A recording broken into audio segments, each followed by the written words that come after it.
Oke, jumpa lagi dengan saya, masih di tutorial seputar React.js.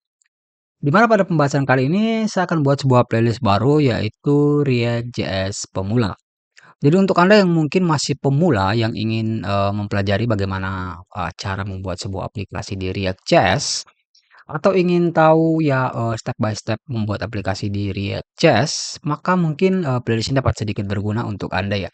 Karena video pada playlist ini akan saya buat terstruktur, yaitu bagaimana cara Anda membuat aplikasi pertama di React.js, kemudian menginstal misalnya contoh di sini ya, di playlist ini ada bisa contoh installation. Jadi di sini kita akan coba untuk membuat aplikasinya, kemudian kita akan mencoba untuk menginstal misalnya untuk Anda yang ingin menggunakan Bootstrap, saya akan membahas bagaimana cara untuk menginstal Bootstrap di aplikasi React, atau untuk Anda yang ingin menggunakan Tailwind, saya akan bahas bagaimana cara untuk menginstal Tailwind, dan untuk Anda yang mungkin ingin menggunakan Material UI, saya juga akan membahas bagaimana cara untuk menginstal Material UI.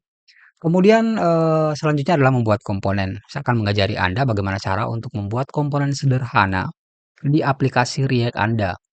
Karena ya, salah satu kelebihan dari React.js atau semacam Angular atau Vue.js adalah pembuatan komponen. Jadi Anda dapat membuat semacam atomik-atomik bagian-bagian kecil dari komponen yang dapat Anda gunakan kembali di berbagai banyak tempat ya.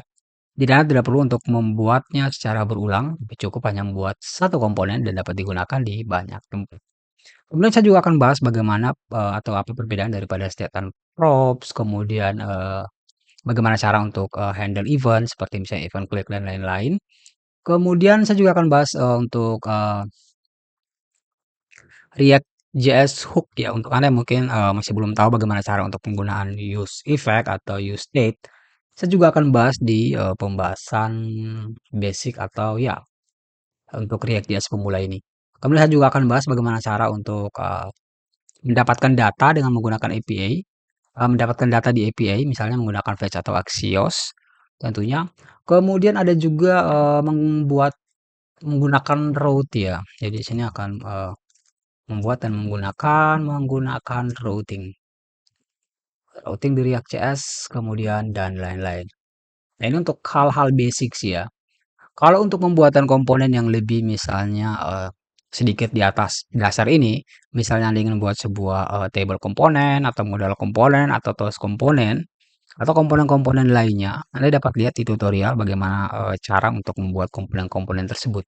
Saya akan buat playlist terpisah untuk membuat komponen-komponen yang dapat Anda gunakan di React.js Anda. Intinya bahwa di tutorial ini saya akan bahas untuk yang basic-basic dari React.js. Oke, mungkin seperti itu ya untuk pengenalan tutorial dari eee, React.js pemula ini. So, yep, sekian sampai jumpa di tutorial selanjutnya, itu kita akan mencoba untuk membuat aplikasi React.js pertama kita dengan menggunakan Vite. Oke, untuk mengikuti tutorial selanjutnya, kita akan coba untuk mengakhiri tutorial ini terlebih dahulu. So, sekian sampai jumpa di tutorial atau pembahasan selanjutnya. Good luck.